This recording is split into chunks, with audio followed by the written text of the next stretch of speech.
日本时代客家中北部是发生200台新嘅抗议事件，本国家动作强。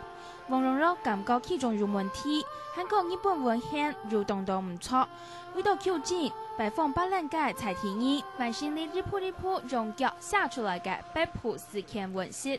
最艰苦嘅哦，非常精神非常大嘅話呢，係呢北部事件，完全是訪問。個簡單嘅那個日本人寫嘅也做參考啦嗬，但係日本人哦，佢哋嘅唔好嘅地方俾佢唔敢出啦，冇留下來啦。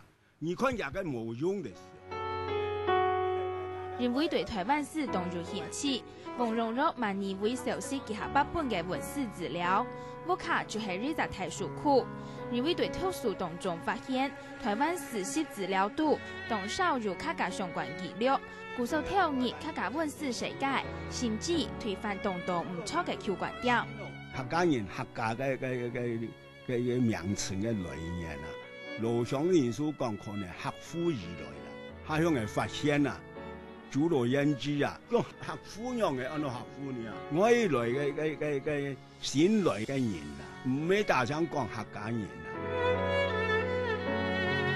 小說萬物見嘅奇案怪殺係舊嘅興趣，做客家文史嘅研究係超過日切嘅使命感。生活簡單唔求財富，強調客家團結精神嘅王榮禄講，就算苦到惡里度，要繞而為客家歷史清除真相。客家新聞7分之鐘美涵新竹報道。